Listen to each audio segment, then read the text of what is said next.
Agora na Rádio Viva, entrevista e bate-papo. Apresentação, André Vitói. Olá pessoal, de volta aqui André Vitói no nosso quadro de entrevistas aqui na Rádio Viva e canais parceiros que estão em rede conosco. Iremos mais uma vez conversar com o Dr. Francisco Tenório, ele que é advogado, membro da Catedral Presbiteriana do Rio de Janeiro e autor do livro Direito das Igrejas. Também eu converso com o Dr. Carlos de Castro Magalhães, advogado, presbítero da Igreja Presbiteriana do Brasil, no bairro Imperial de São Cristóvão, sócio do escritório de advocacia Castro Magalhães, na Tijuca, Rio de Janeiro, e também editor dos programas O Povo da Justiça e Cristofobia. Doutor Tenório, graça e paz. Graça e paz, André, graça e paz a todos os nossos ouvintes, tanto da Rádio Viva como dos demais canais parceiros. Que Deus abençoe, é uma alegria voltarmos aqui para prosseguir aquela nossa primeira conversa, né? Já que nós ganhamos muito assunto durante o bate-papo, eu creio que hoje vai enriquecer mais um pouco o conhecimento do nosso ouvinte. Com certeza. Conosco aqui também o doutor Carlos de Castro Magalhães. Graça e paz, querido. Graça e paz, André. Graça, paz e misericórdia aos ouvintes. Que eles tenham misericórdia de nós também, além de nos desejarem a graça e a paz do nosso Deus.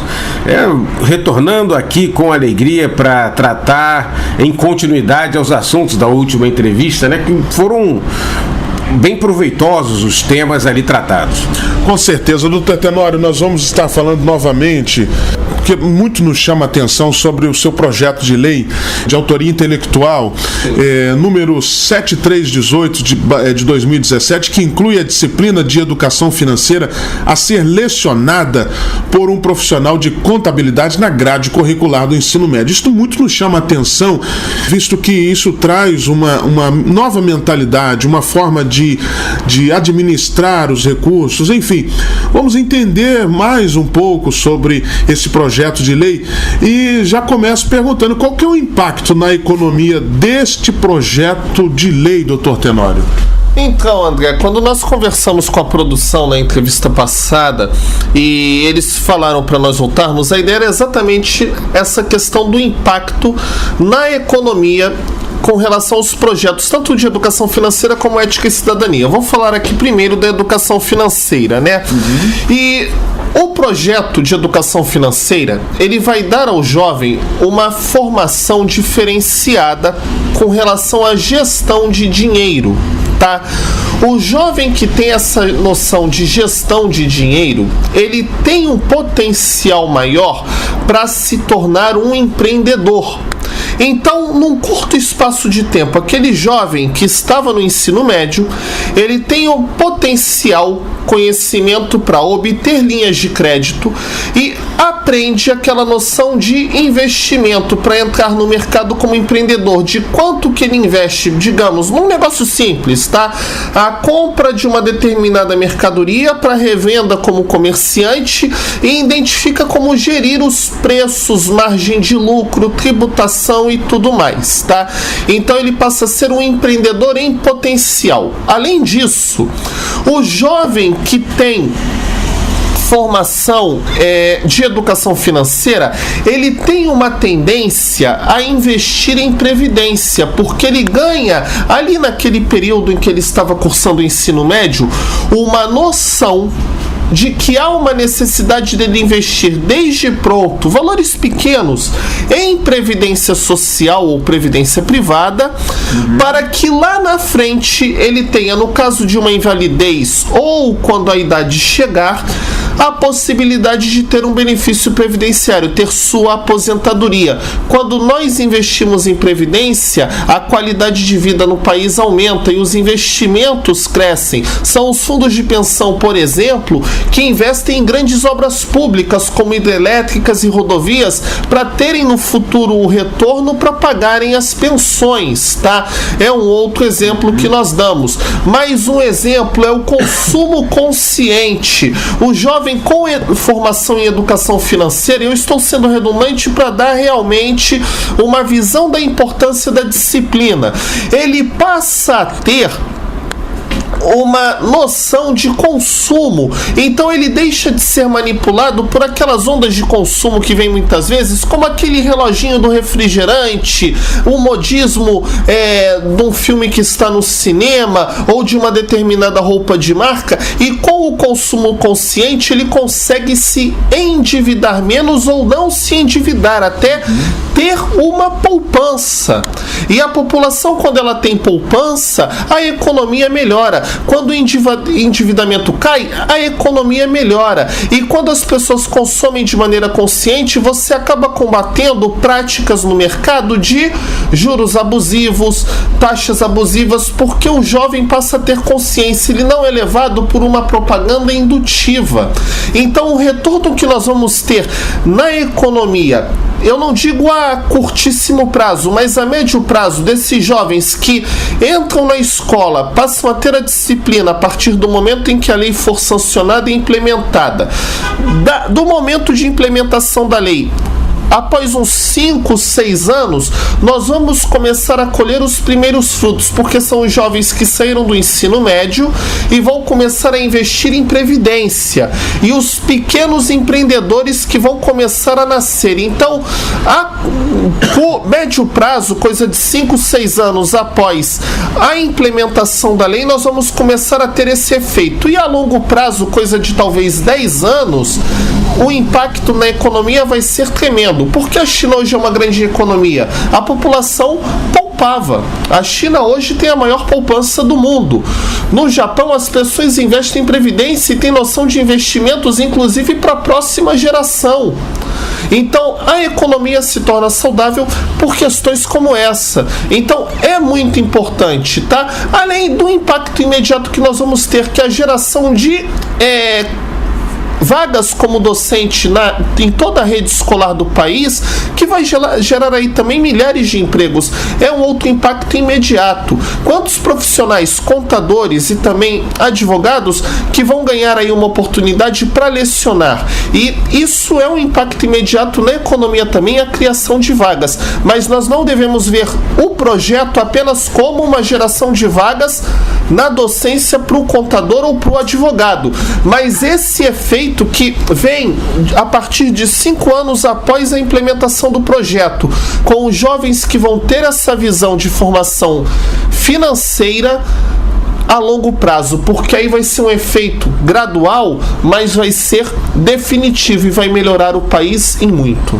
Doutor Carlos, falando sobre ética e cidadania, que é um projeto de lei 7319 de 2017, que inclui a disciplina de ética e cidadania a ser lecionada. Qual que é o impacto na economia e também na família, na sociedade, nesse projeto de lei? Eu tenho aqui um texto que foi da época do estabelecimento das colônias inglesas na América, na época em que a própria coroa inglesa estava estabelecendo a regulação. Então o texto é um texto de um crítico, é um texto anônimo, eles não conseguiram identificar o autor, mas é um texto crítico de toda aquela regulação que estava sendo estabelecida. E ele diz o seguinte: os construtores em debate de cada detalhe místico do Estado, tão intricados eram os passos a serem tomados que só eles conseguiam achar a solução. Então eu trago isso para a nossa Constituição. A Constituição extensa, não tão clara, que exige uma interpretação, que não exclui uma interpretação sistemática, acaba sendo compreensível apenas para um pequeno grupo de iluminados.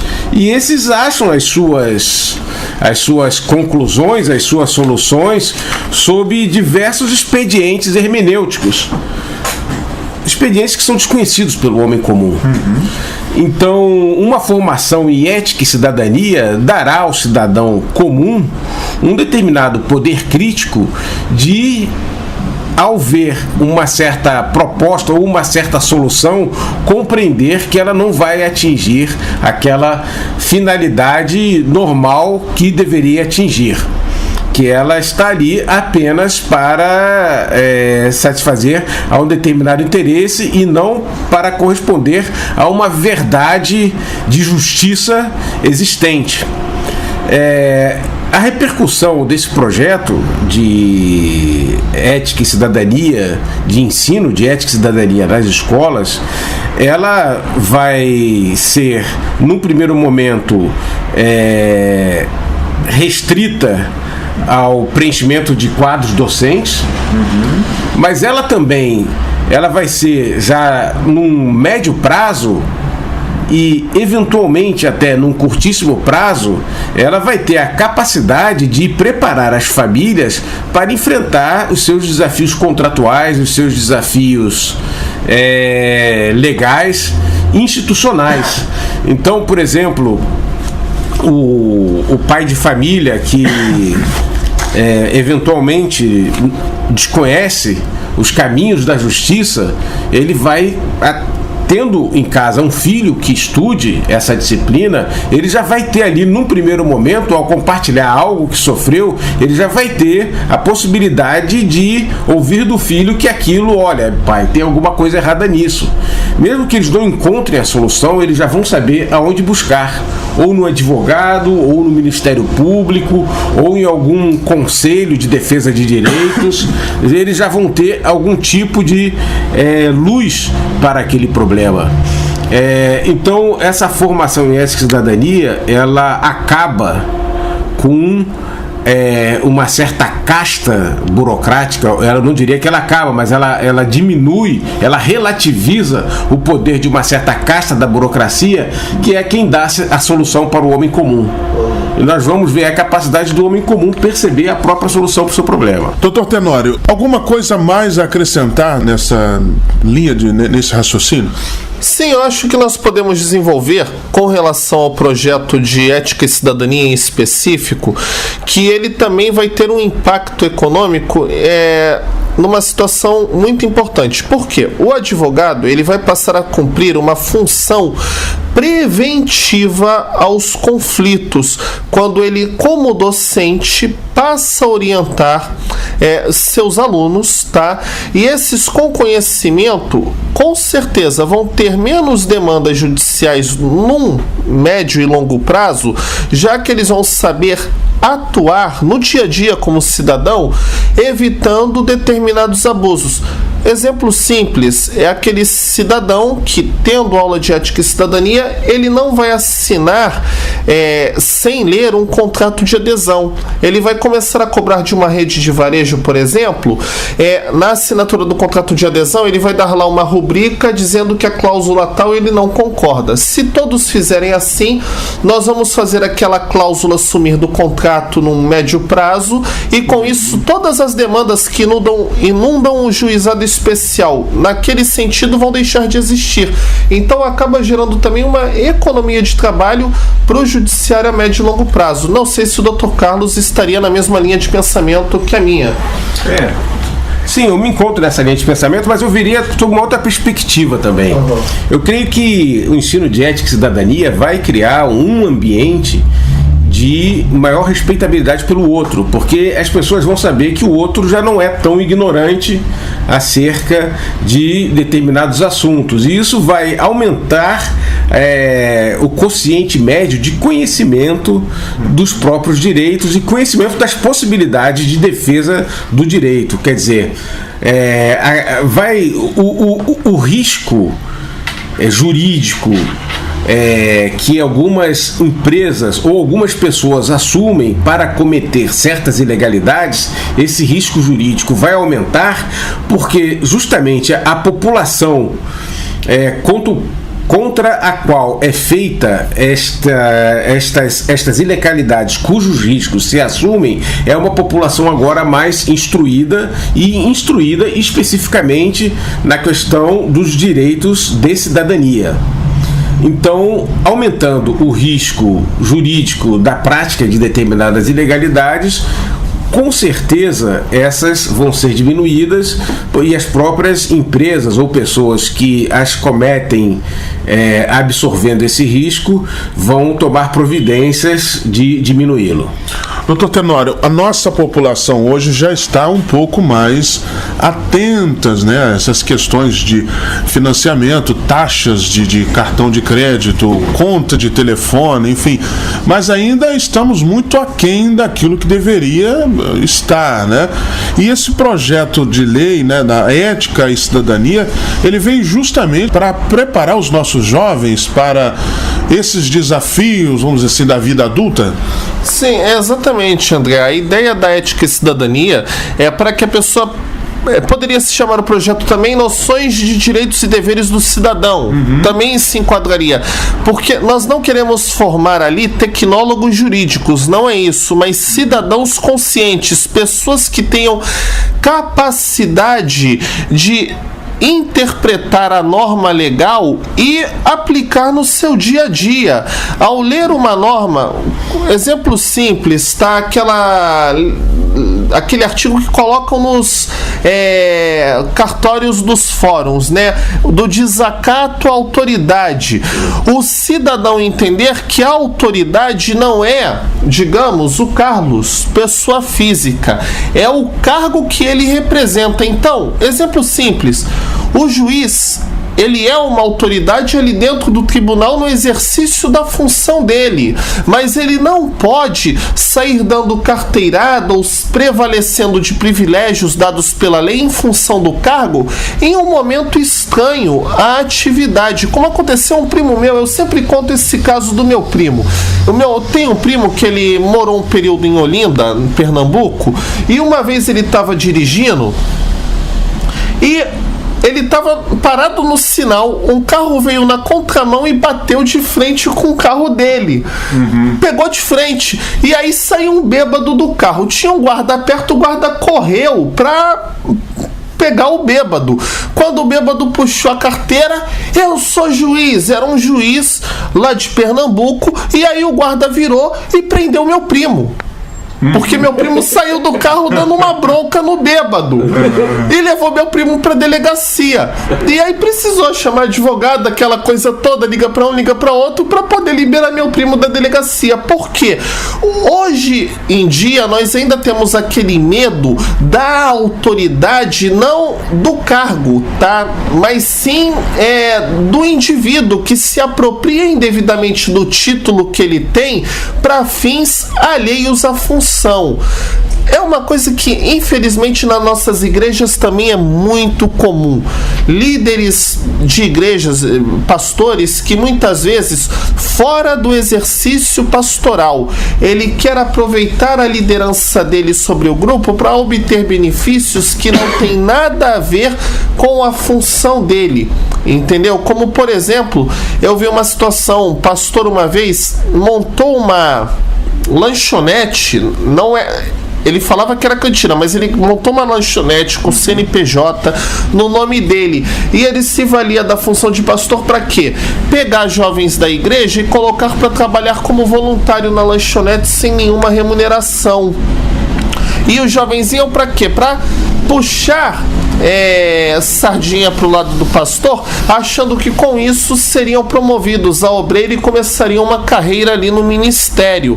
Nós temos autoridades que se valem às vezes da carteirada para poder furar fila, para não passar na alfândega quando voltam do exterior, extrapolando os limites legais de mercadorias eletrônicas, eletroeletrônicos. Então nós temos que criar uma diferença. Por exemplo, eu posso não gostar, tá, de um determinado presidente da República, tá?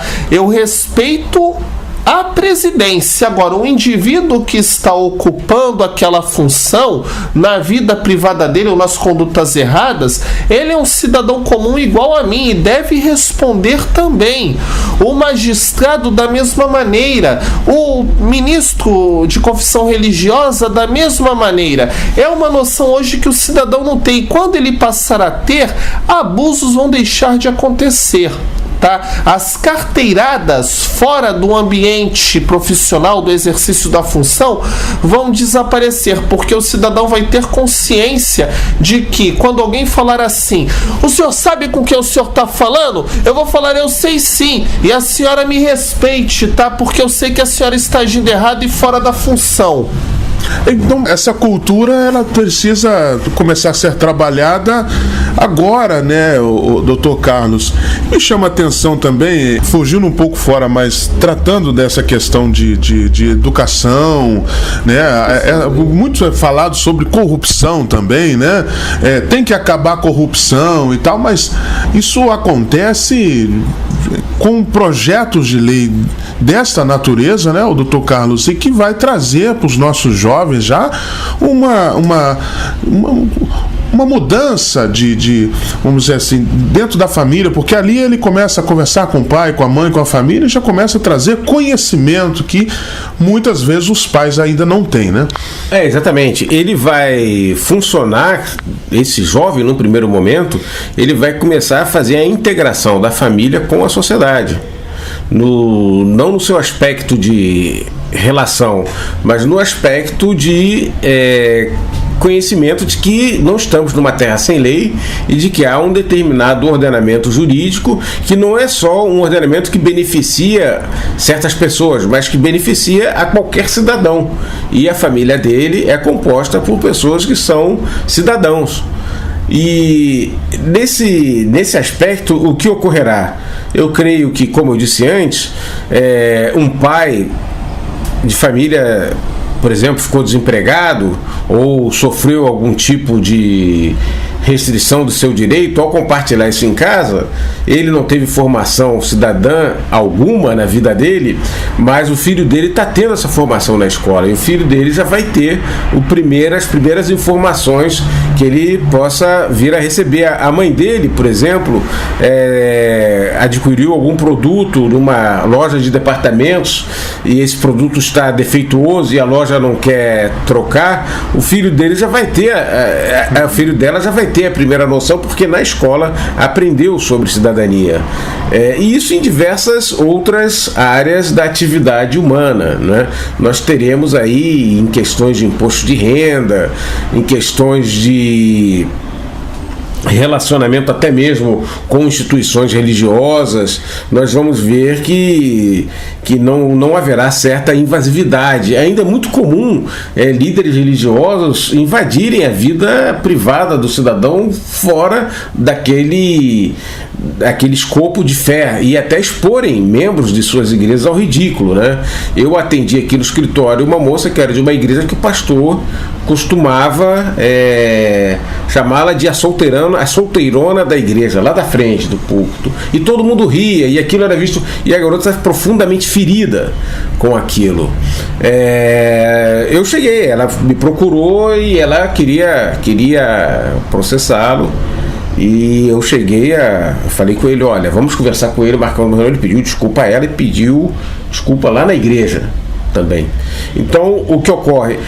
Certas práticas que criam demandas, realmente eu creio que uma vez o povo educado sobre a impertinência delas, o povo vai ter realmente condições de diminuir o peso sobre o judiciário. Aliás, eu creio que os juízes, conhecendo esse projeto de lei, eles vão se sentir interessados em que ele vá à frente, porque esse projeto de lei também ele significa uma redução da enorme quantidade de demandas que o judiciário recebe.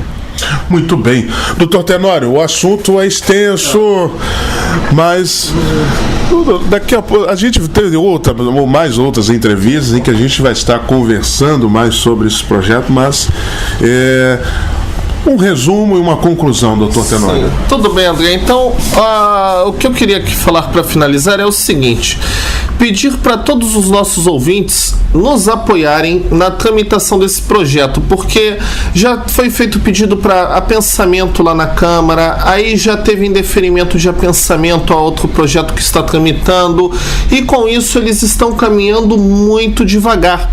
E nós ainda tivemos um problema sério quando eu estive em Brasília a última vez, e fui no gabinete até do deputado Marcos, que é o que protocolou para mim, consta como autor do projeto. um parecer do MEC contrário à aprovação do projeto de educação financeira especificamente, e ele jogava lá um montão de argumentos que nós víamos que não eram argumentos com bom embasamento, dizendo que a educação financeira estaria imiscuída em toda a grade curricular e tudo mais. Mas nós víamos claramente que o propósito ali era protelatório, porque o Estado, o poder público, não queria abrir orçamento para contratar novos professores, novos docentes. Então, eu queria pedir a todos, tá? E se você tem um amigo que é contador para o projeto de ética, de educação financeira, amigos advogados para ética e cidadania, que nos apoiassem nas redes sociais através da nossa hashtag o Somos Todos Tenório, a nossa página também no Facebook, o Somos Todos Tenório. E se você tem, todo mundo aqui deve ter votado, pega lá o e-mail do gabinete do deputado em quem você votou e manda um e-mail cobrando: deputado, eu votei no senhor e eu quero que o senhor vote favorável e ajude na tramitação rápida desses projetos, porque são benéficos para o país, para a minha classe. Deputado, eu sou mãe, eu sou pai, eu quero que o meu filho tenha educação financeira para não ter um nome sujo no SPC, como eu tive já uma vez, para poder ele não se encalacrar no financiamento de um carro ou de uma casa, como aconteceu comigo, ou com meu marido, ou com meus pais.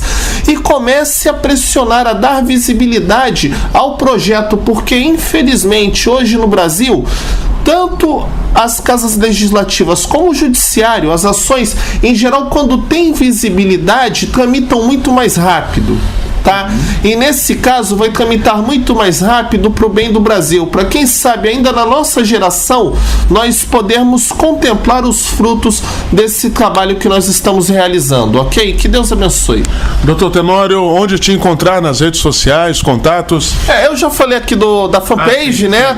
Só para acrescentar, o nosso WhatsApp, DDD 21 98105 8078, DDD 21 98105 8078. E para dúvidas jurídicas e tal, se quiser mandar e-mail, o Carlos depois vai deixar o do escritório. Sim, doutor Carlos, foi um prazer mais uma vez ter o senhor aqui na nossa entrevista. Suas redes sociais, tem mais alguma consideração antes de passar os contatos? A nossa, por solicitação sua, né? O nosso e-mail aqui do escritório é advogado@castromagalhães.adv.br. Nós temos também uma rede social, que é do Facebook, que é www.facebook.com/advocacia Castro Magalhães, e um WhatsApp também profissional que nós temos aqui, que é o DDD 21 99627 5880. Muito bem. Obrigado, doutor Carlos de Castro Magalhães, e também doutor Tenório, mais uma vez nesse bate-papo aqui na nossa entrevista na Rádio Viva, e também aos canais parceiros. Um grande abraço a todos. Em breve estaremos de volta. Deus te abençoe. Você ouviu na Rádio Viva Entrevista e Bate-Papo com André Vitói.